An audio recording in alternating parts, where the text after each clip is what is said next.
1, 2, 3. Jim Grant. It's not 15B. It's not 17. It's episode 16 of the cruise. You take the news, you put it with my name, which is Craig. That becomes cruise. You leave Jim completely out of the name, but he's here to tell us exactly what's going on July 14th, 2020, of the worst year of our now to be masked lives.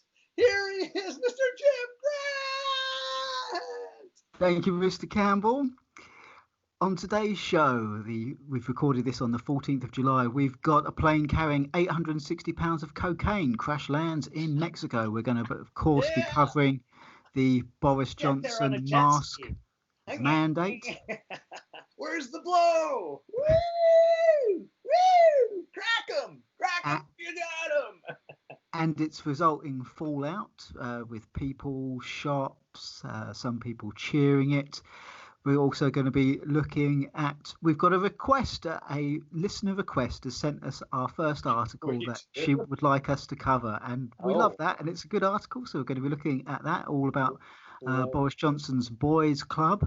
We're going to be looking also at things in the ocean today. We've got shipwrecks, we've got sharks, and we've also got, we're going to be kicking down the door of the past from 2015 and seeing how this dovetails into an article from Newsweek that's come up recently about the old Eyes Wide Shut with Stanley Kubrick. Going to be looking at more beefs between England and China, and there'll be other articles, but let's be realistic. Right. If you're a regular listener here at Cruise, you'll know we probably won't even get through the ones I've already listed because we do like to go off on tangents. I'm feeling pretty rambly right now. Yeah, it takes all sorts, doesn't it? So our first article here tonight will be the New York Post, and it is from George Fitzgibbon, and this is July the 6th, as I mentioned at the top of the show. Plane carrying 860 pounds of cocaine crashes on Mexico highway. A private plane. Well, you would imagine it wouldn't be a standard commercial, right? Yeah, sure. Yeah, maybe. Can I just take this 860 pounds of cocaine through customs? Do you work for one of the major banks or some of the major politicians? No? Well, hell no. You go and get a private plane like the rest of the criminals. These are reserved for political and the elite only to get away with crimes on commercially. So a private plane carrying 800, just to clarify that, go and Google or DuckDuckGo the whole HSBC drug money laundering thing with Eric Holder from a few years ago. I remember covering that on my radio show. So if you think that I'm being flippant, go and put that into a search engine and you'll see what I mean. A private plane carrying 860 pounds of cocaine worth nearly 4.9 million crash landed on a Mexican highway on Sunday, sending the narco traffickers scrambling into the woods to dodge police, according to a report. Ironically, they'd probably get more in trouble in England if they did that without wearing face masks in a couple of weeks' time. The Hawker 700, they crash landed with all the coke, but were they wearing a mask? The Hawker 700, which Mexican authorities said they traced from Venezuela, came crashing down with its illicit cargo on the state highway Sunday morning in Quintana Roo in the Yucatan Peninsula. Mexican News Daily reported. What do you think of that, Mr. Campbell? I think it's wild that they haven't at all focused on the fact that these guys landed in good enough condition to scatter into the jungle. That to me is the bigger story that's been entirely glossed over in that article. I did read it a couple of days ago, and it did strike me that they didn't champion the heroism of the pilot in getting the people on board into a survivable condition in a jungle. When you're looking for a place to put her down in a jungle, let's leave the coke completely out of it. Like, woo! well pulled off, and it looked like the destruction looked fairly involved. So as to whether or not they slashed and burned before they hit the jungle or not, they don't mention that either. But they did. I think they captured one or a number of them in checkpoints. So yeah, Imagine living there, Jim. Jeez, jungle, planes coming down full of cocaine, getting chased by federales, and the narco traffickers are in the bush, in the jungle. It's madness, Jim Grant. It's utter madness. This is the world. This is the cocaine that the Americano needs. You can imagine him, can't you? Looking up, is it snowing in July? I told you global warming was a hoax. Oh, I feel all euphoric and can't stop talking now. So yeah, but now why is my head on fire also? Somebody lights a match. Woof, woof. Everybody just glistened with a nice pongy, quite sweet smell, actually. I'd imagine. You smelled crack before, Jim? No, I haven't. Ever smelling crack? Yeah, it's quite distinct. Smoke. Goodness me. It's just one of those, woo! It's like tear gas. It's like, yeah, you don't forget, you know? I imagine if you're transporting 860 million of cocaine, that you would be able to afford a top quality pilot. So that's maybe why they were able to do the crash landing. Apparently, the Air Force officials told the Mexican newspaper Milenio, which originally reported the crash, that they began tracking the plane at 5 a.m. after it took off from Maracaibo, Venezuela. They said a military T-6C Texan plane was sent to intercept the narco plane and ordered it to land. Ordered it to land before it made the forced landing on the road. Authorities said it's not the first time narco traffickers were thwarted in the region. I suppose in the COVID area, the new normal, there's far less planes in the sky, so and far less cars on the road, even in the rainforest. Good point. It is, sure, yeah, a little fallow down there. But you still got the cables. Usually, they always warn you against road landings because often you won't be able to see lateral poles vertically with harder to see against landscape cables. So they advise you away from roads generally. But I would imagine in a jungle it gets pretty thin on the ground with being able to choose second or third landing areas. The crew fled into the forest before the military reached the scene shortly before 8 p.m. That's the story I read, yeah. It doesn't say whether they got the guys. I think they recovered the drugs, but they said they recovered it from a van, but it doesn't say whether they got the guys. Cocaine. And a couple of bags dropped in the truck. So... Our next story broke today. This is Monday, the 13th of July. Well, broke yesterday. Boris Johnson says face masks should be worn in shops in England. PM says government will face fresh guidance this week on the wearing of face coverings. And I think it came out today. There was a meme going around on social media that said something quite funny, asking people to wear a mask 3 months after the main peak of the pandemic is like asking someone to wear a condom at the baby shower. So I thought that was quite... So if we here on Cruise were to say anything remotely like we're not going to wear a mask, or that we don't think people should wear a mask, then we could now potentially be arrested. So we wouldn't dare say such a thing. But let me just tell you what that I think when you're having all your freedoms taken away and you're looking at things that perhaps using your own intelligence don't necessarily make sense. And I understand that masks stop the spread of your breath to other people, so I get that, but when something doesn't make sense and you're being told this by people with a history of, if I was to say to you or anyone in this country, do you trust politicians 100%? Not really. No, I mean, there's an overriding feeling if you can't trust politicians. That's not a conspiracy theory, is it? A lot of people don't trust, regardless of to what degree, perhaps. Yeah. Do you Sure. think that the media has an agenda or is trained in manipulatory techniques? Oh yeah, probably. Do you trust the news 100%? Oh no, not really. Some of it not.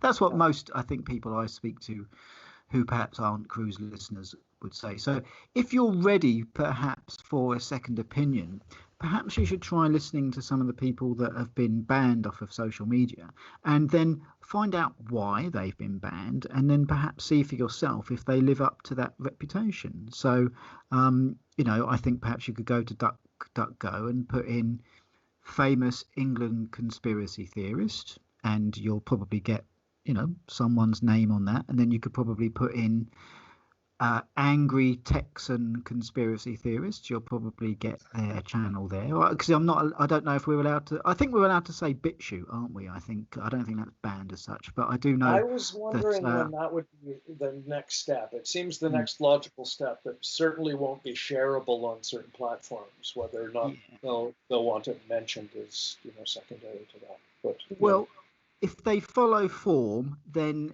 it will be it described will be, as a yes. But place full of right wingers, racists, and white supremacists. That and other usually is how. ne'er do wells, Yeah, and all that kind scamps. of stuff. They then go, all these people are all free speech. So guess what? The people who are free speech advocates, they're racists too. And so but that's usually how it goes. So I would challenge people. I know that people of this podcast know who I'm talking about, but if you encounter people in the streets that are perhaps ready to listen to a different opinion other than the politicians and the media that they already say they don't entirely trust 100%, if they're starting to smell a rat, perhaps you could say to them, you might want to listen to these other people. Now, you've probably been told that they're right wingers or racists or all that kind of things, but go and listen to yourself for yourself and see if this is accurate, because I know that these shows are anything but, and I listen to both the people I've alluded to regularly.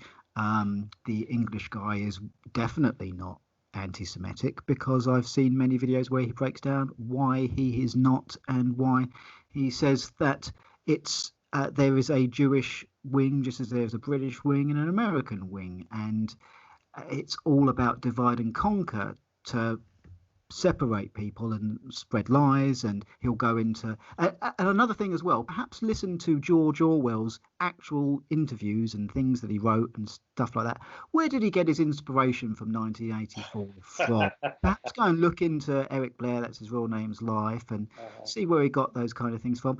And then if you listen to the American guy, I've quite regularly see ex-leaders and former people of the Black Panthers on there, many black presenters on there. So the whole idea that he's racist, if you listen to him long enough, doesn't hold truth.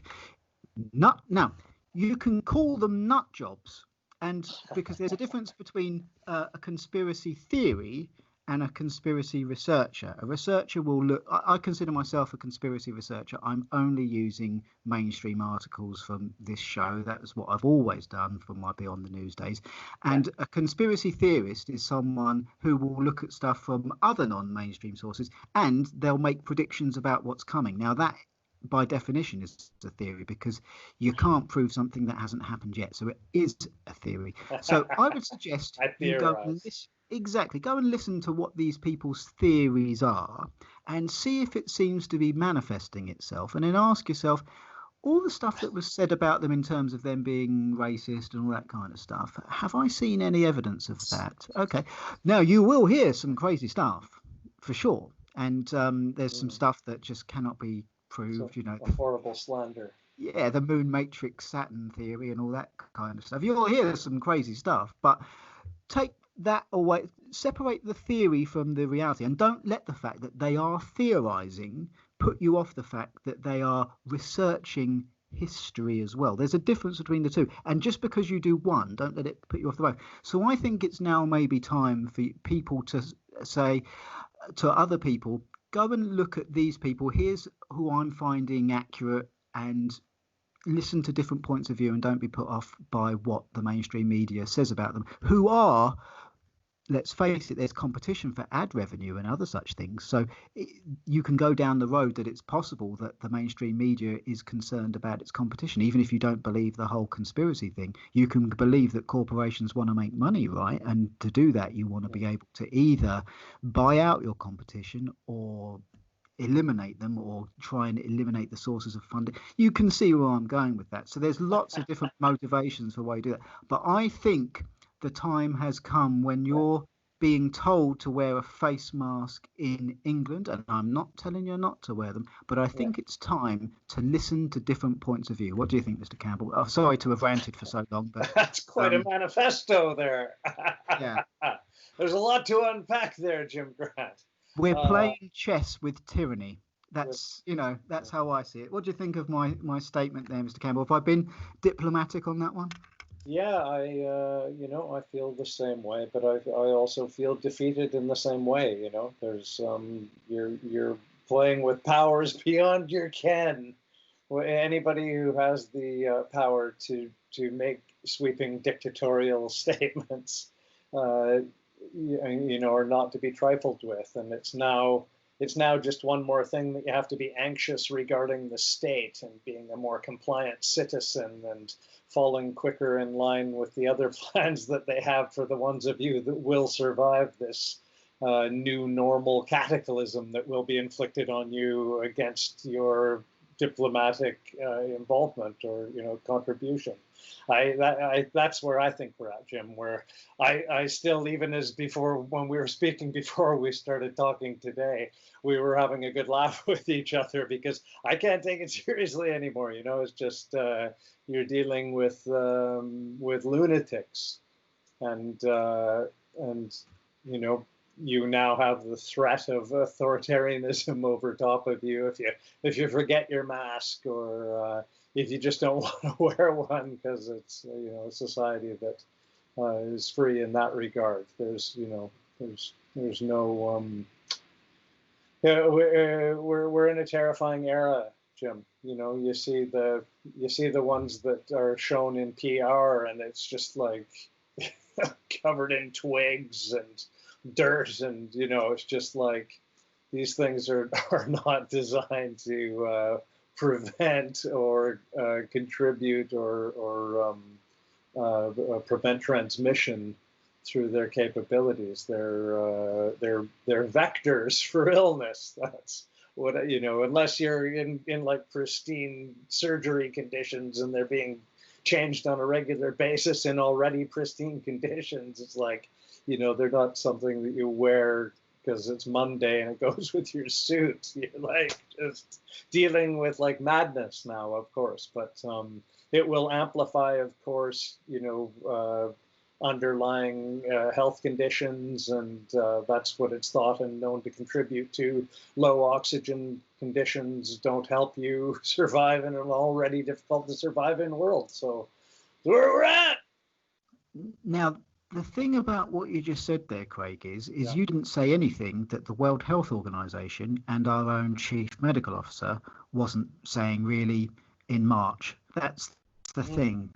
And we covered that on 15A, our special Ghislaine Maxwell and other falling masks. So, and in the US as well with Fauci. Yeah. Oh, of course, him. Yeah, all that kind of stuff. I'm just going to say something now about this. Is from civicmc.nhs.uk. So it looks like an NHS sort of website. It's got .nhs.uk at the end of it. I would have thought that it is. That's the case. Yes. Yeah. So it's a civic medical centre. Face coverings and exemption cards. It is now mandatory to wear facial coverings on public transport. To find out when you can take your mask off, to learn about different types of masks, how to be safe wearing a mask if you're exempt from wearing a mask. And there's a link there. So you can find out being exempt from wearing a face mask. Some people can't wear a face mask or covering because of disability or severe distress. This link provides learning disability exemption cards, autism exemption cards, and parent and child exemption cards. So there are exemptions for certain people. But number 3 on the list, how to be safe wearing a mask. That's interesting. So Oh, go and do your own research on yes. that one. Your own And mask maintenance. Decide which mask best suits you in the new totalitarian state. I think there's also just a sense of wanting to commit to laying low and continuing to play possum in. Let's see what they're going to do next, Jim Grant. What's the next stage of totalitarian creep that we're going to? It'll of course be indefinite. That seems to be the has already arrived in Spain and seems to be adopted by Scotland, as far as I'm aware. So, that's why maybe I was giggling earlier, Jim, because it's already like, a runaway horse in dealing with these diktats. And it's a terrifying new normal that we were told was coming. And here, of course, it is, each new implemented step. So on our last episode, we covered things 15A? from different points of view. Yeah, and Yeah, Craig's weird. teasing me because I almost thought this was episode 17. So, and he's right to tease me. I'm usually good with numbers, but I'm not going to tell you that these people are right. I'm just going to tell you, I'm going to repeat what others have been saying about this, that perhaps don't have a platform on Facebook or YouTube anymore like we do, Craig. And so I'm not saying that they're right. I'm saying that this is their opinion on why this. So I'm going to paraphrase it and boil it down here. But people are saying this doesn't seem to make sense. And I hear a lot of people saying, why would they do that? It doesn't make sense. Yeah. So let me tell you what the conspiracy theorists are saying. And it is a theory because it hasn't happened. They're talking about what is to come. The By future. definition, Yeah. that is a theory. So this is a conspiracy projection. Theory. Yeah. Projection. Conspiracy projection.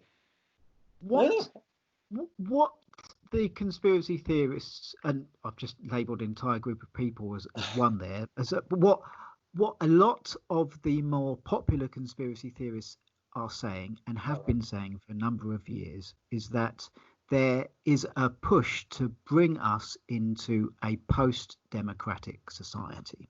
And what that means is it's almost a return to the old-fashioned days of the lords in the castle with everything and the peasants having nothing. Medieval. The high-tech version of it. Yeah. The high-tech version of it, like the Hunger Games, where they've all got the tech and the food and the peasants have got nothing. So you can then, doesn't matter who you vote for, what are the three main parties in Britain you vote for, because they're all told they have limitations based on food and resources. An example of this that I always pointed out was the bank bailout. Show me Tory, Labour or Lib Dem that said, actually, we're going to go and do the Icelandic model or not going to do it. There wasn't one. It didn't matter who you vote for. You were giving money to the banks. And so a small person running their own independent loan company had to give his money via the medium of taxation to his competitor, Lloyd's TSB, who would then be able to spend that on advertising things such as the Six Nations of rugby. So he was able to then take that money and then use it against the person who then gave it to him in the arena of competitive advertising. And if you didn't want to do that, it would mean you had to not pay your taxes, which means you would be sent to prison. So, and there would be no political party that you could vote for with a chance of winning that wouldn't happen. That is an example of a post-democratic society with the bank bailout. Now, let me there is no political party here, to the best of my knowledge. That's when you think the democratic coup began. I think it began long before then. If you listen to Eisenhower's farewell address, but that's when it went. That's when it took the steroids. Okay, That's when it went to the gym. Sure, that's when it went to the gym and started eating the baby food. What's happening now? Some conspiracy theorists are suggesting that I listen to is that there isn't any party that's going to say we're against the masks. So what I'm saying is about the post-democratic society. Certain big changes in the society that would take away your ability to wear what you wanted effectively. Of course, it's Freedoms, only I think they call them. yeah, freedoms, liberties, choices, those kind of things.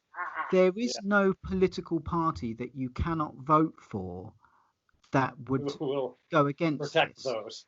And this is the example of the post-democratic society that they were warning about. And the conspiracy theorists are saying that it's not going to end here, it's going to move on. Now, the final point that the conspiracy theorists are Fair making, enough. and to anyone who goes, To it those doesn't really chaps and make sense. chapettes. Yeah. Yeah.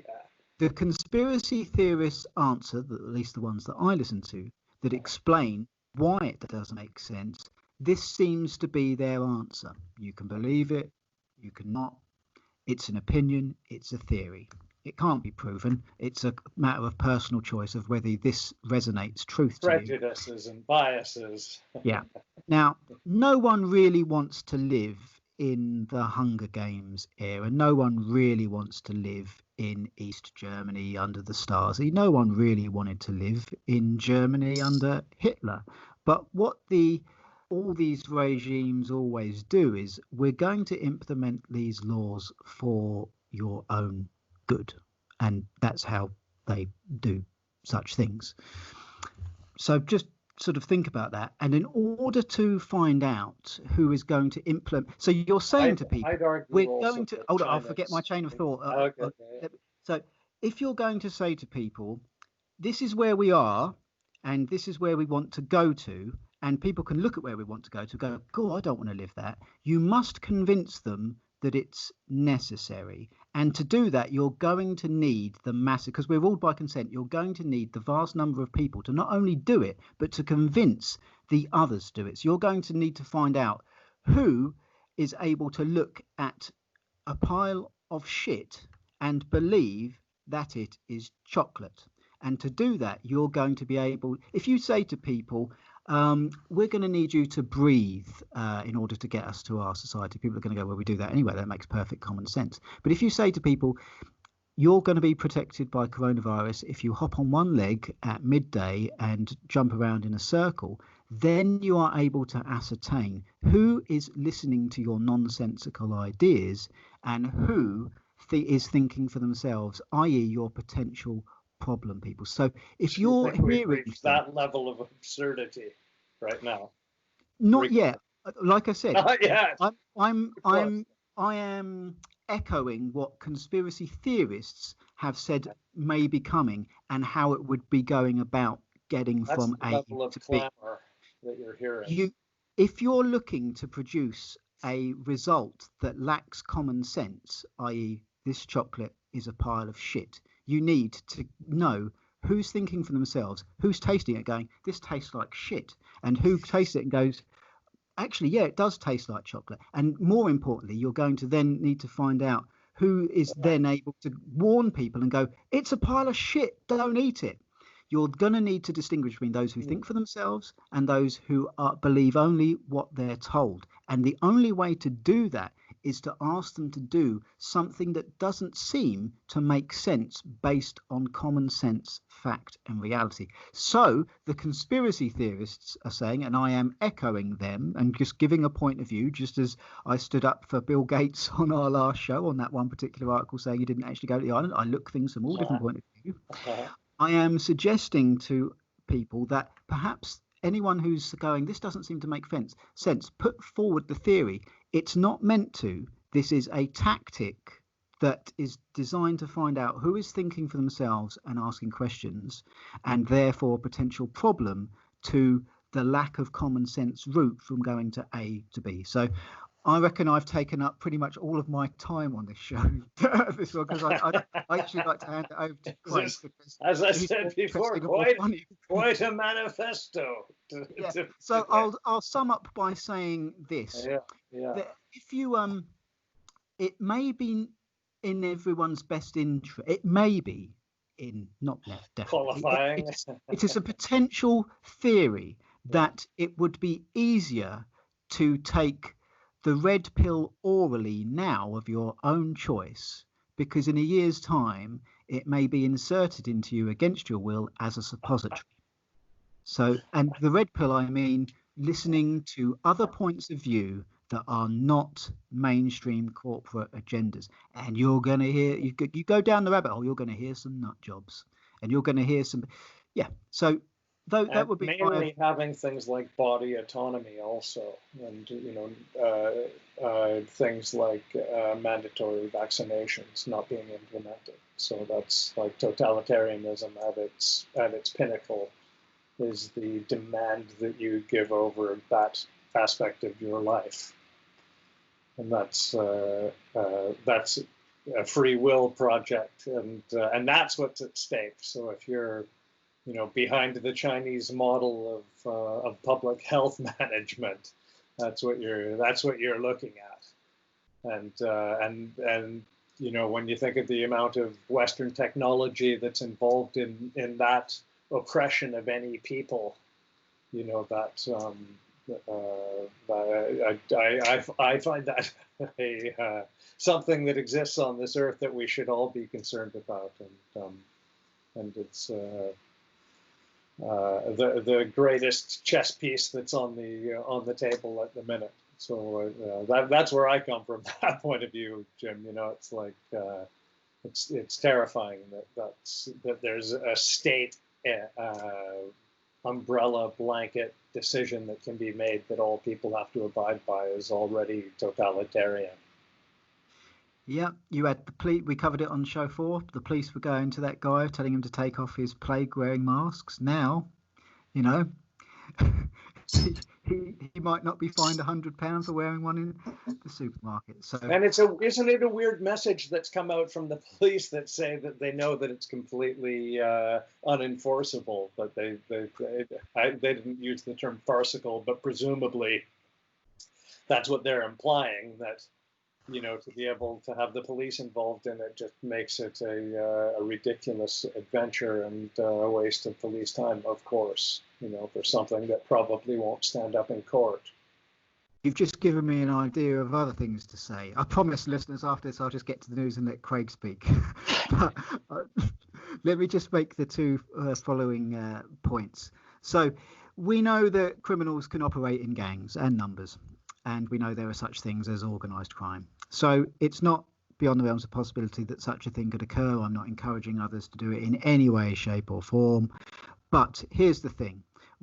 I've also observed that when someone kicks off at the police, and I think that's wrong, for the vast majority of circumstances, the police are doing a good job under difficult circumstances. But there's that little piece. Hey, look, if that guy on the ground, if Mr. Floyd had got back up and cracked that officer that was kneeling him to death, yeah, I would have thought that would be reasonable. So yeah, 99% of cases the police are good. 1% maybe they are not, and that's what we've seen here. So, but side issue. Most police are good. Not taking a pop. I'm taking a pop at the people asking them to encourage these laws. I've got no beef with the police here. I think so. I'm just wanted to make the following points. There are such things as criminal gangs. So, and we also have observed that when people kick off at the police tend to call for backup very quickly. It's what they're trained to do. I can't blame them. So. System. If you were to get a couple of people... Never fight the system, Jim. Yeah. Don't fight the system. If you were to get a couple of people in a supermarket over the other side of town, let's say a couple of women on the other side of town saying, I'm not wearing a mask, F you, F this, you could even have some legitimately angry people that aren't even part of it. This is how it could be done. So if you were to do that and the police were going over there to calm them down, arrest them, we know that the police pulled back up, and we know that the police have had their funding cut systematically by various governments. If you were to do that and draw the police all over to the other side of the town for someone not wearing a £100 mask, that opens up a massive opportunity for criminal gangs to do something over the other side of town. Point number 2. You're a criminal mastermind, Jim. Don't fight the system, man. In fact, actually, you wouldn't even need the two women to be in on it. All you'd need is someone on a phone on the other on a supermarket, and your other group ready to go around. That could be mobile, and It's you could been say, done before, I think. yeah, Yeah, there's someone who of there's course. a genuine stranger kicking off about not Sure. wearing a mask in this area. Go in the other opposite direction. You've got Sure. carte blanche to go and do Well, what they're needs. looking the other way, Jim. Exactly, exactly. The old Of judo course. Yeah, yeah. strategy, blow before throw. Uh, So, the second point I was going to make, we're living in a time where people seem to be rubbing up against the police. Defund the police. I'm not for defunding the police, by the way. Here's my master strategy: don't defund the police. Just get the police to only enforce laws that the public are behind. There you go. So, decriminalize marijuana and don't make. Popular laws. Yeah, Ones go we back. like. Yeah, here's an idea. Try and minimize the Yeah. possibilities that friction may occur between the public and the police, Mm. and bring back community policing. Therefore, you do two things. One, you free up resources, and two, you build a bond because the people then see the police as their allies because they think, oh, the police. They could be bothering people for any number of laws they don't agree with. But if you're under my system of libertarianism and common law, where you keep it to a real minimum, you'd be, oh, the police are over there. Someone must be doing something seriously, problematic. Let's go and help them out. Yeah. So in our current situation where we've got protests on the streets over friction between public and the police. And that, of course, is only ever going to escalate. Between the laws of revenge. You see it with the mafia all the time. Whack this person, whack that person, but get revenge. When you get the police, they were like, it's us against the public now, and you get the public, it's us against the police now. Yeah. It's a divide and conquer strategy, and you're increasing friction. Now, what does this law going to do? I would suggest that with a virus Inflame existing tensions. a very high survival rate, I suggest that this may cause more social problems, deaths, than it would solve. So that would be my view. But it's the opposite. Well, it ain't up to you, Jim. It ain't. They ain't asking you.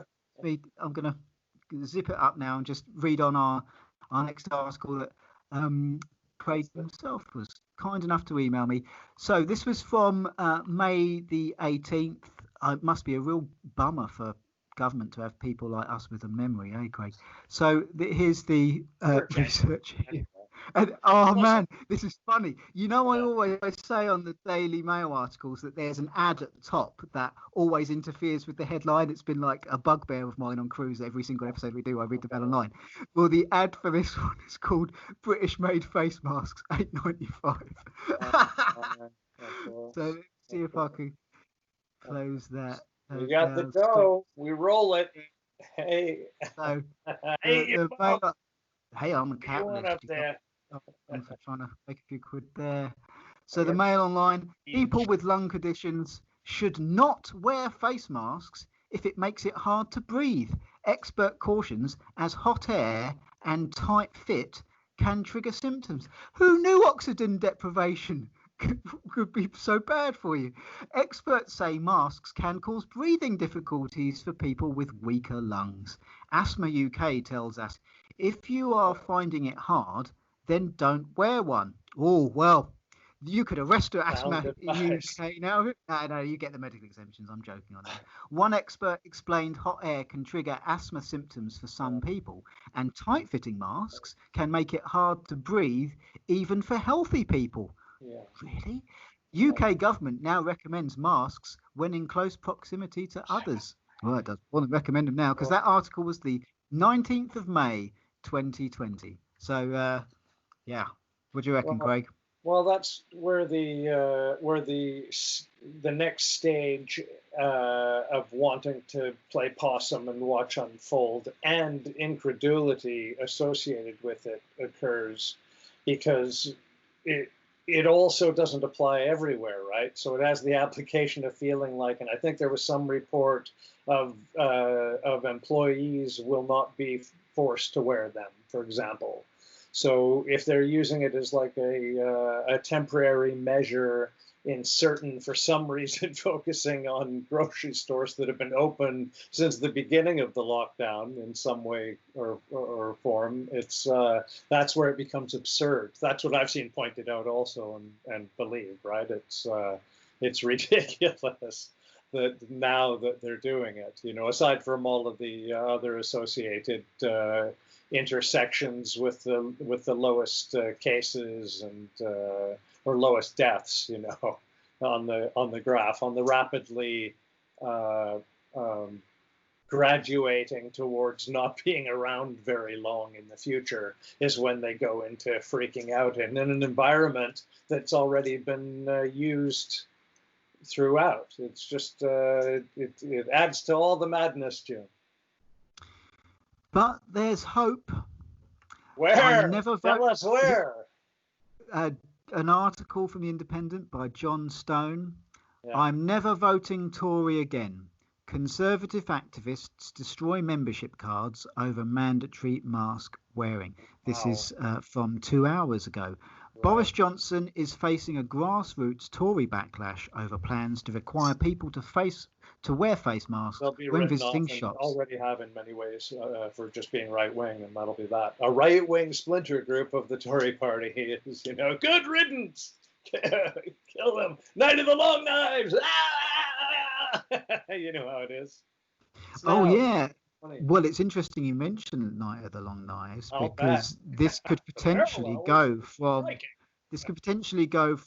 saber rattling to prosecutions, because if this is a law, then the police have the ability to fine under that, and of course what happens if people refuse to pay the fine? Apparently that's the reason for the delay, if I can interrupt, Jim. I haven't confirmed that, but I read that somewhere that that's why people have been making fun of the implementation delaying until the 24th or the 25th, and that's been the target of jest, of course, because it just amplifies the absurdity of the whole situation. But apparently that's giving them breathing room to make it a legal measure so that they can do it with authority. It's just beyond, we're just in mad. The only time they want to expedite anything is if it involves another bar dropping in your little world.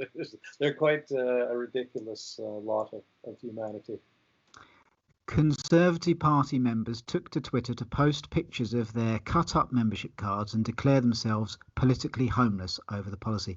I'm going to make a prediction that within 5 years, you're going to see some sort of libertarian, some sort of libertarian new party come to the fore, or maybe they'll co-opt the Brexit party or something like that.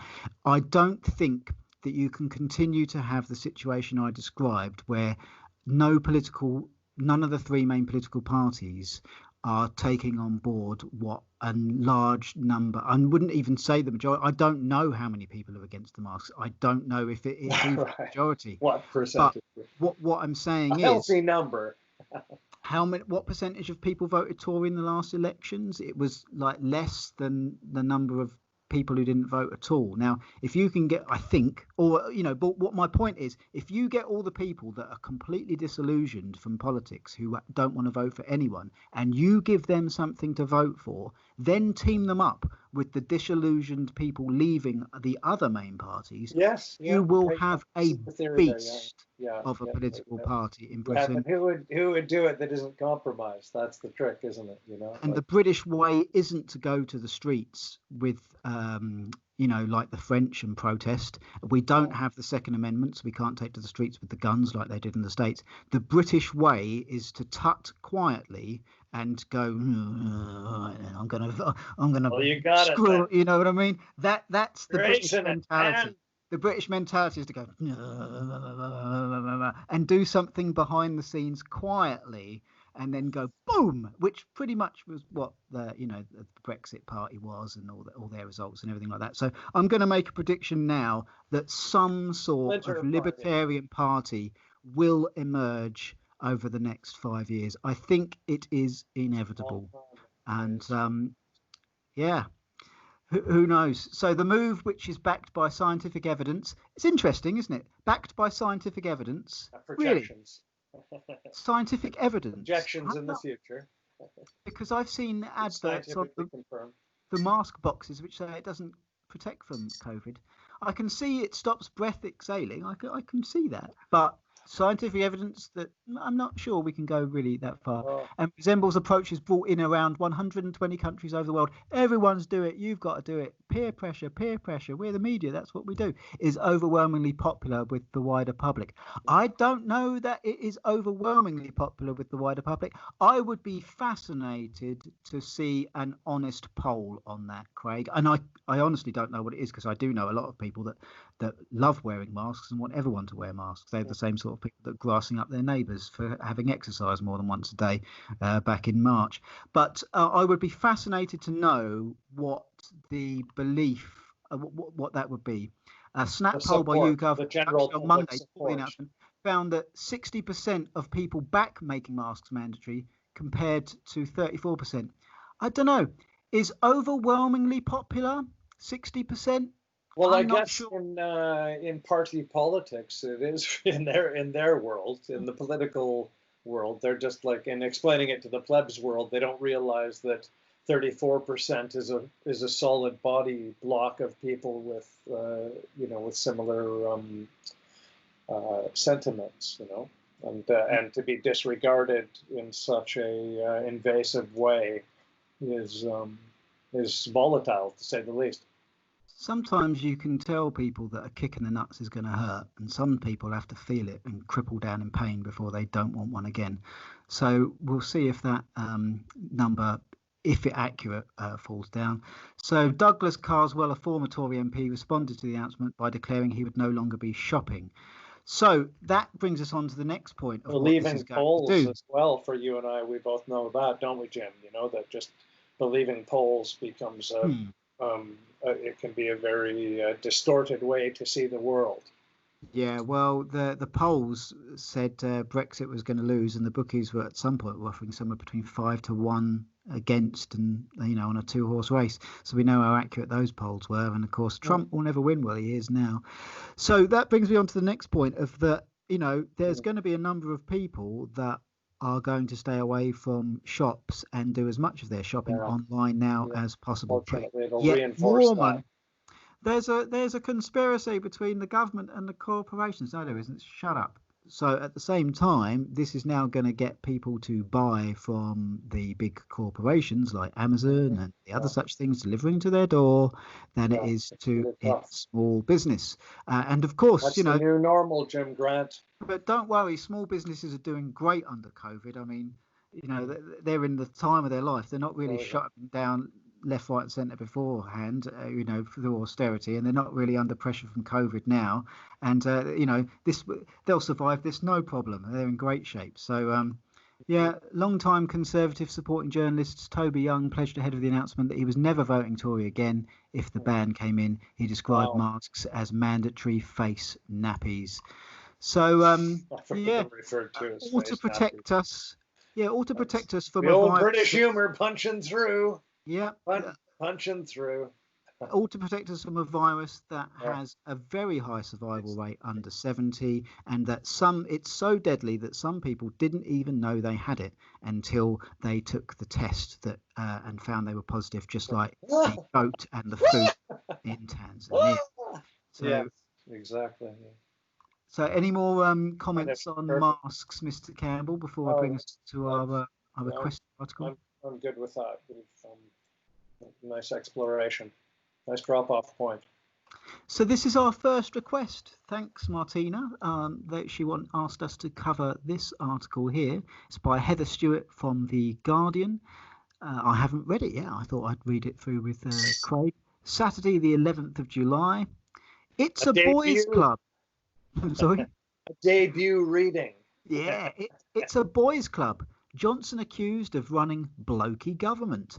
Insiders say the Prime Minister's Whitehall shake-up highlights the power of a small inner circle of men. Boris Johnson is accused of overseeing an incredibly blokey government as analysis of the latest Whitehall shake-up shows, key decisions are in the hands of a tight circle of powerful men. I can't read any more than that because it's the old register. It's not a paywall. Register for free and continue reading, but I don't want to. You don't want to be registered. You don't want your deets in their system. I also, they do a fair bit of good work at the newspapers are. Every once in a while, something slips through. Yeah, but I'm not. Out. Yeah. So, what do you think about that? Yeah. A small inner circle of men. Well, we've talked about the Sage beforehand. They're all blokes. It stands to when you see them together, they're not other than blokes, and that's when they're seen at all. I think that's the great detraction that I've heard most recently is that they're politics or politicians have also somewhat gone underground because nobody or constituents don't want them to travel or interact.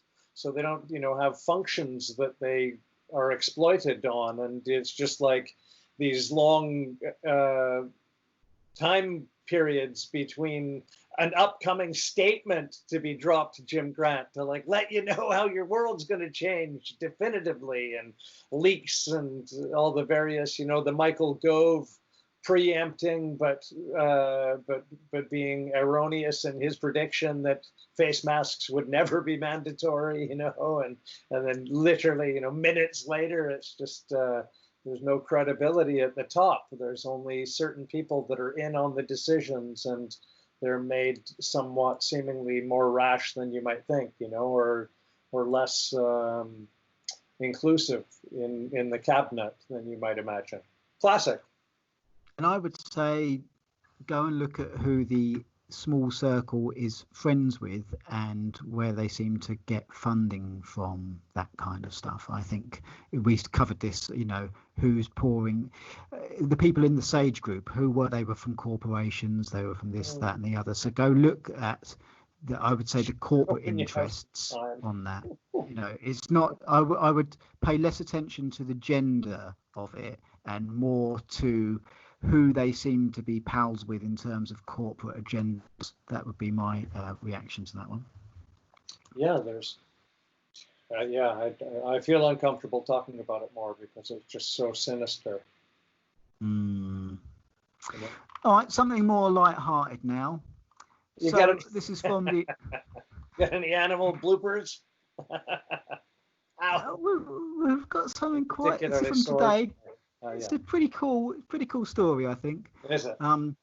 This is a story about a group of people who would definitely have to wear masks, otherwise they really would die from something deadly by not being able to breathe. So, Holy Grail of shipwrecks found by robot submarine with treasure worth billions.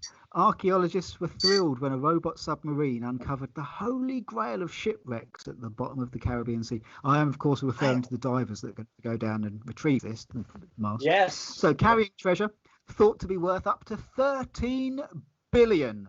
This is by Callum Hoare from the Express. So, the 310-year-old wreck was the galleon of the Spanish Navy known as San Jose, and was sunk by British battleships in a battle off the coast of Cartagena, Colombia in 1708, while carrying gold, silver and emeralds valued at $17 billion. That's 13.49 billion pounds. Wow. There you go. And that's an article. Imagine that, Jim. Today. Not just the financial value, but the historical value of it, the logs from the time, if there's anything survived that's written on paper. Hopefully they used... I would think pretty unlikely. But I don't know. By that point, Francis Bacon was experimenting a century beforehand with preserving paper documents in mercury, specifically to be able to submerge them in water if they got lost in shipwrecks. So who knows? But I don't know. Is that the case? Yeah. I think he published a book on it. The mercury he referred to was something called quicksilver, I think. But yeah, he was experimenting with to write with. Yeah. To have an impervious to water damage. Yeah, and being able to put them in chests and bury and He'd other have been such a things. great raft guide. Oh, Francis Bacon was a very interesting man. Yeah, I, if I was to put this, this is a conspiracy theory now, a right. pure theory, Yeah. but I think he and possibly a number of other intellectuals at the time were behind the works of Shakespeare. That's my own I've personal heard opinion. that connection. I was wondering, I didn't expect that you were going to use that example, but that is a name that I've heard in that some context. Isn't that weird? But when you come down to mine in the next time you pop over to mine, I will Yeah. lend you a DVD by a Norwegian code breaker who's a little eccentric, but I like him, called Petter Amundsen, and he's written a book about it. And he'll break through the mathematical codes, and it's pretty convincing stuff. And so I'll lend you a book and Professor a DVD. Amundsen. I've got it. I don't think the work, yeah, Petter Amundsen. I don't think you can find any of his work on YouTube. I bought the DVD. I think he's. I can understand why he doesn't want to. He needs the money basically. He's an amateur guy. He's an Yeah. amateur cipher code breaker, and I think he. But I also saw. God, do you know what? I'll do an episode on this in future because I just don't. I don't want to talk about something like this important without having the Oh, sources in front of me. But I okay. seem to remember he Yeah. wasn't the only one. I think the original Enigma guy, when he was still alive back in the 90s, found something. But I'm just going from memories from stuff that I've lived off for years. But something that is A lurking, cipher program. yeah, something that might be hidden in the depths. This is an article from the New York Post. Great white shark. Oh, by the way, I once did a gig in Stratford upon Avon and mentioned that theory. It did not go down well because, of course, Which tourism is doesn't that? shake that Shakespeare Oh, didn't like sorry, the Shakespeare. Francis Yeah, Bacon. yeah. The Is gig did that not go well. right? Is that right? You took some flack, did you, for suggesting such a blaspheme? It's like going to Loch Ness and suggesting Nessie doesn't exist. I mean, Yeah, sure. you're Oh, here, they Polly. they rely on the tourism, and they built they've built small businesses Whiskey around only that. does Who so am I much. to go and knock their small business? But you Whiskey know, and punch. yeah. So Yeah. the New York Post. This is July the 11th. Great white sharks are lurking off NYC area beaches. I've got this off your Facebook, I think. Right. Beware, beachgoers. Off of yours. I think I poached it off of yours. I'm sure I did. Yeah. Killed Oh, killed could me. be. Yeah, and it just made me howl because I always have a laugh when it's seen as some kind of surprise when an ocean creature like a great white shark is found near anywhere that's ocean. They're just like one of, if not the, other than they're oft misrepresented by bull sharks, one of the most ubiquitous creatures on Earth. Like, I used to be really curious about them, Jim, because Canada would always celebrate that we don't get a lot of great white attacks. But it's not for absence of great fucking whites. It's for absence of, we don't fall in the water as often in those places, most often, comparatively. And, there are multitude stories of like great whites just being everywhere. Everywhere the water's salty, there might be a big great white cruising around because that's what they do, and they'll eat anything. You've seen it, the tires in the stomach and wrenches, and they're just fishing boats are. I just you've seen Jaws. Come on, everyone knows this stuff. So I always find it funny when there's any suggestion that they might be around any new part of the world. And then they were just found, if you saw on my wall, Jim, similarly in Nova Scotia, I believe they were found in Canada similarly recently. Just like, yeah, they're in the ocean. That's what gray whites do. They just swim anywhere in the ocean and chew shit, like following their whimsy. Maybe their compass is screwed up, and I love the ocean lore. Anything can happen in the ocean, Jim. And if it involves a great white, it's just like, yeah, sure, makes sense. Why not? Yeah, I don't know where I don't know much about great whites or whether they're around the NYC Versatile. area. Yeah, Versatile. The but only ones are. Do you know about the bull sharks? Are you familiar with the bull sharks? I know very little about sharks. Teach me. I'm ready Well, to they're listen. uniquely, of all of the sharks, they're the most capable of going into fresh water quite deeply. So they're known to be in brackish, swampy water, lots of them in Australia, around Australia, Gold Coast, up that area, like towards Brisbane. And there were moments in certain flood times in Australia where they were deposited by high water and then just left behind in water traps on golf courses. Just these really aggressive, I think they probably carry the attitude of a tiger shark more than tiger sharks do, but bull sharks are similarly brutish, and particularly the females that get quite some bit larger than the males. And they'll eat livestock and people golfing and like aggressive, angry, horrible things to have around your world.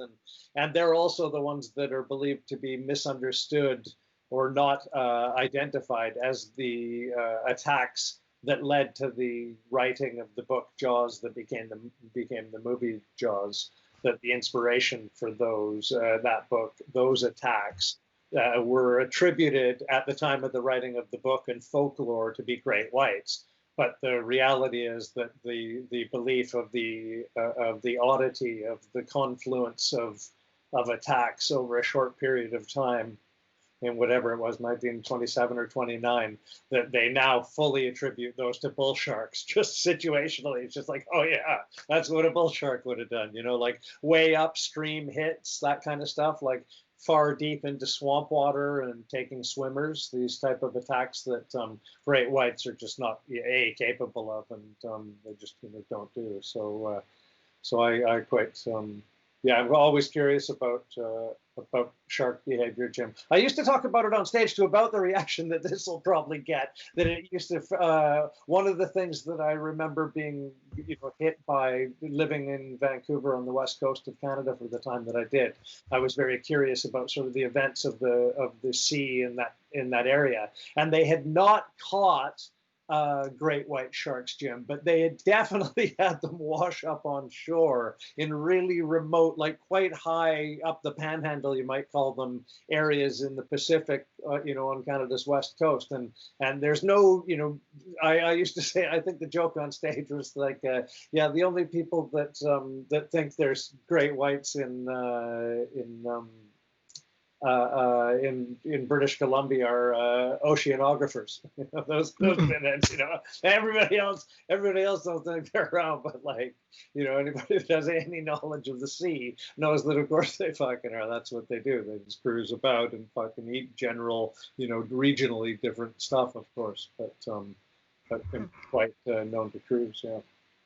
So, I was with. There was another interjection. Sorry again, Jim. That there was something else backed it up. That there was some amount of experimentation where they put a goat in the sea, north of the Queen Charlotte Islands, getting towards Alaska, and they've had just hits, massive hits on animals they can only assume to be either great whites or things the size of great whites. So that's, I believe, more anecdotal. But I remember that being in the confluence of the information I was garnering on these things. It's just like, are they here or are they not? And they're just like, well, they wash ashore here. That's pretty confirming, and then when you think of all the things that are in the ocean abundant in that region, you think, of course they would be, And I also, I guess I'm less struck these days because the turbulence of the weather systems, move the ocean patterns in ways that would probably bring them to different places at different times of year or influence them to be there for different reasons, maybe environmentally. So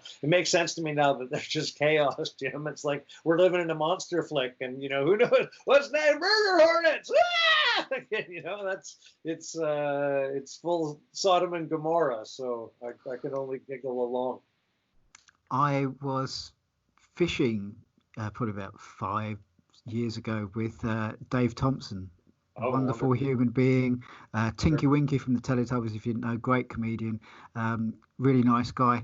And we were on his little rowing boat in the ocean several years ago doing mackerel fishing with tinfoil. And I had no idea that there were big shark scene off of the coast of Brighton, and Dave thought it would be the ideal time to tell me when we were in the boat off of Brighton Beach. Yeah, I love Best Dave. of One of the luck. nicest people in comedy. One of the nicest people you'll ever meet. Anyway, Absolutely. speaking of other people, Yeah. let's go to our shouts before we wrap up with our 3 final stories here tonight. We have got Martina says, last week I was concerned about Craig's sunburn. This week, concerned about his sore back. I could see the discomfort and pain in his little face towards the end of the show. She also says, I ain't wearing no mask. This was a week ago.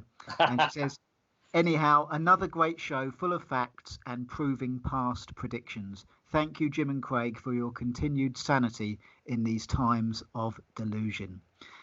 Wow. So we've also got Gary, who I know that you spoke quite a bit to on the thread on the cruise. That's great. I remember seeing you supporting Frankie Boyle a few years ago. Yeah. And you just had your hips operated on then and was hobbling about the stage. And says, look like you're in a lot of pain. Is your back fucked? Great show, by the way. That's from Gary. How nice. What a dude.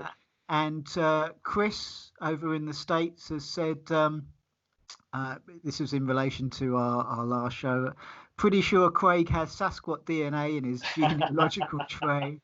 And he also said about our special episode, great job. I love the fact that there were not only competing points of view about the Epstein case, but depending on the angle one might take, but also apparently competing ways to actually pronounce the word Epstein. Now, you know that that's aimed at me because I'm Epstein. I've like that. I've always had kicking away whether or not I'm going to take you to task on it, because you remember back in whatever it was, February or March, where it became a thing for a minute. Do you remember? The pronunciation of it became like a cultural thing, and whatever. But yeah, I've always just let it ride. I'm just thinking, Jim, let it ride. Yeah, you know what I'm like with names. Not Christopher. I'm amazed I managed to pronounce Yucatan okay with the Mexican airplane thing going down. But he also says, also, I'm a bit surprised you guys got all the way through the Epstein, whatever it is, Maxwell show without one mention of adrenochrome. Well, there's a reason for that, Chris, is that we here at Cruise only source mainstream sources, and we couldn't find a mainstream source that mentioned adrenochrome. And the reason for that is this show is I deliberately want to play my part in trying to get through to the people that know what's going on in the world already know what's going on in the world, and there are people that the ones that aren't are the ones that are believing everything the mainstream media says, and that's why they're there. And when we say what's going on in the world, we're not omnipotent. We've just got a basic idea that there's a group of corporations and governments that are blackmailing people through a variety of means, including the Epstein thing, to be able to get through an agenda to bring us to that post-democratic society. That's all I'm saying. I'm not going to go down the roads of anything more crazy than that, but I've always believed that the whole conspiracy thing is an iceberg, and you only see 10% of the iceberg above the surface. But that's all you need to see to turn the ship in the other direction. You don't need to go down the whole the madness of stuff under there. Just stick to the top of what you can prove with mainstream sources. And if my theory is, if their belief system has been corrupted by mainstream sources, perhaps it could be freed by mainstream sources. What can be done can be undone by the same thing. So I only use mainstream sources, and I want to make certain this show is a conspiracy research show and not a conspiracy theory show. And so I always like to stick to the mainstream sources, and I couldn't find one on adrenochrome. So if you can find a mainstream source, so that would be, in the States, we're talking NBC, CNBC, Fox, MSNBC, that kind of stuff. And in the UK, people it's using it. Yeah, Guardian, Independent. Get to other parties, cozy up, and just before you shoot it or whatever you gotta do to stay part of the team, just ask for their number. Or Times or anything like that, or Sun or Express if you're scraping the bottom of the mainstream barrel, but or the Daily Mail or something like that. I'd go straight to Fear and Loathing in Las Vegas. Good film. Oh, amazing! And the adrenochrome segment is amazing. It's So well done. And who they say they bought it from as well is interesting. Oh, So is it? yeah, I believe going off. I'll have to rewatch it. But didn't he say he Woo! bought it? Didn't he say he bought it from a Satanist? I could be wrong, but Mm. you know, but who knows? Yeah, But anyway, the point is, Chris, if you've got any mainstream sources on adrenochrome from sources that or any adrenochrome, of course. then Sorry, feel probably free wasn't to saying. post them on our cruise Facebook page, Yeah. and we'd love to cover it. But yeah, this is very much conspiracy research light. This is very much an arrow pointing that there is a rabbit hole rather than us going down that rabbit hole. This is very much a kind of, hey, have you seen this, guys? Look, it's from a source you know and trust, and and you watch and read all the time, and a variety of them. So come over here. So that's very much how we want to go down You're or essentially how I want to. you're the second cigarette being lit in a World War One thought context. So if you like bring another friend to our conversation, that's probably when we'll all get taken out. But you know, if you're willing to risk that, that'd be awesome too. So our final three articles here tonight. Craig touched upon this earlier. This is by Yahoo News. Nicola Sturgeon suggests Scotland could introduce border restrictions for English visitors. George Martin, Yahoo News UK. I'll just say my opinion on it briefly before I hand you over to Craig. I'm all in favour of democracy at the local, most smallest level. So if the Scottish want to rule themselves, let them. And so that's my opinion on the thing in general, not For the the law Scots to itself. deal with. Hey, Yeah. look, autonomy, power Their to the country. people, man. Sure. Power Yeah. works best at a Jim local, small devolves his level. opinion. He Yeah. devolves his opinion to the Scottish electorate. And if they're happy with that, he's happy with that. Yeah, let them. That and the fact that Well, they I've not been certainly to seem Scotland in in the 30 main. years. I mean, it's got that sort of what's the film from East Germany about it? The Lives of Others. it's, it's popular to be to be with the state. I think in Scotland at the minute. That seems to me to be the overview. People just have a little bit of that. Like Scottish people hate other people who are complaining about anything. So it's just like it's. I think they probably have a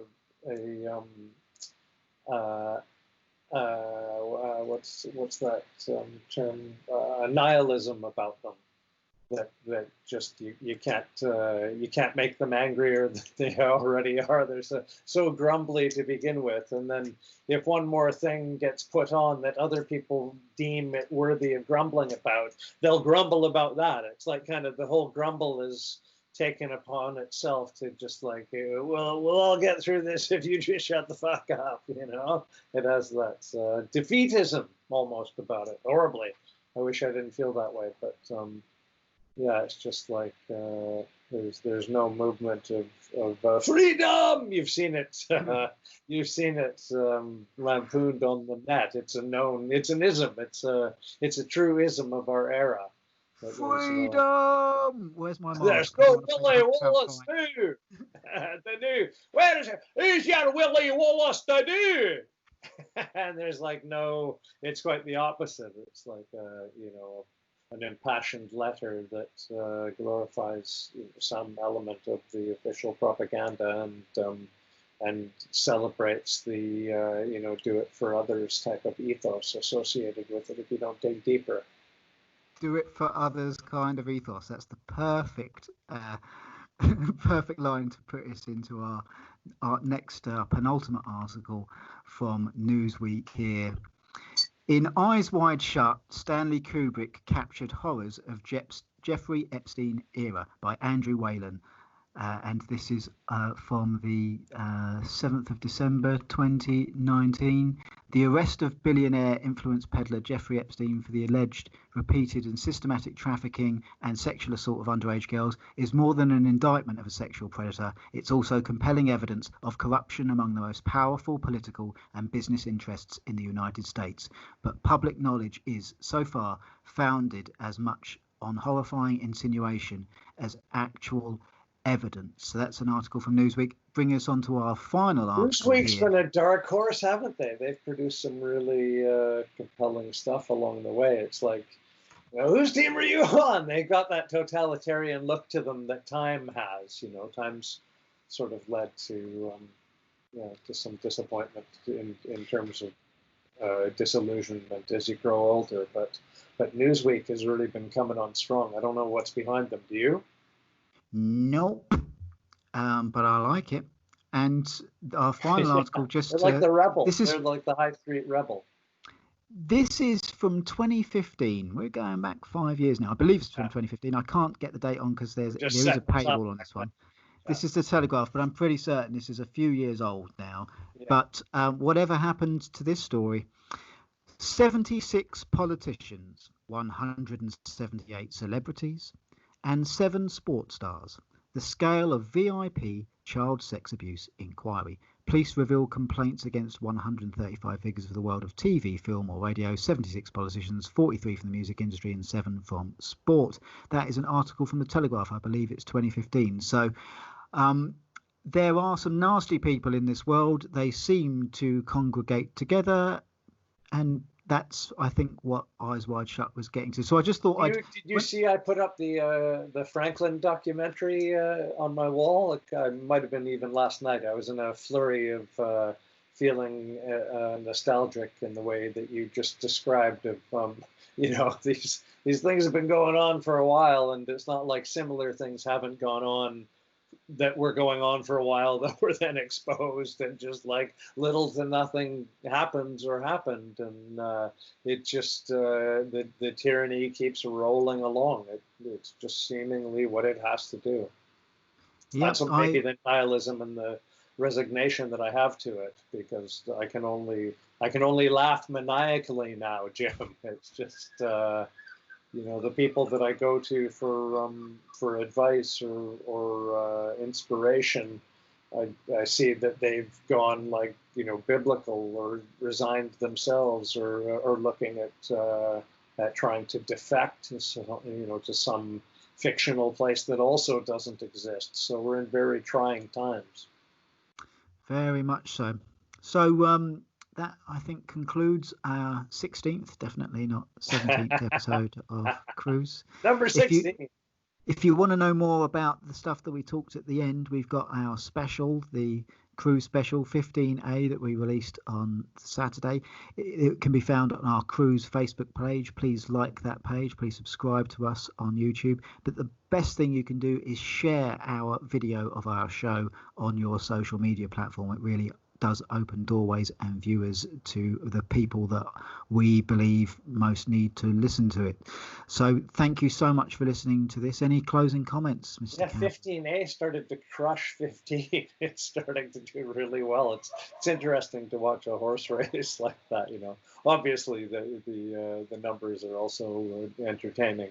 Because we're humble. We're not greedy. We enjoy that you're watching, and we notice when people do. So it's very much appreciated, like Jim said, and look forward to 17 already. Yeah, it's difficult to spread the message when you're talking about mass paedophilia. It's so much more easy to put up a new picture of your lunch or your dinner, or change your Facebook profile with a picture of a flag to virtue signal, and get all the people that want you to like their profile pictures to like yours in return. So it really does mean the world to us when you do share our podcasts. And I'm really proud of what we did on episode 15A. I think it's the closest thing to journalism that we've ever done, Craig. We put it together, and I think that'll hold the test of time. I think it's good. Whenever someone says they want to know more about Jeffrey Epstein or Ghislaine Maxwell, I think our show is a really good start, a good beginner's guide, if you like. Nice little dig on the beach. Yeah, I think it is. I'm proud of what we did at that show. It was probably the least funniest show we've ever done, but I think it was... that's quite an Olympics. Yeah, it's difficult to make that stuff funny, and I think I think I felt like a journalist for about a minute. I felt like, and it was funny. Nice. It was good. Awesome. So thank you so much for watching, everyone, and see you on episode 17 next week. Cheers. Look forward to it.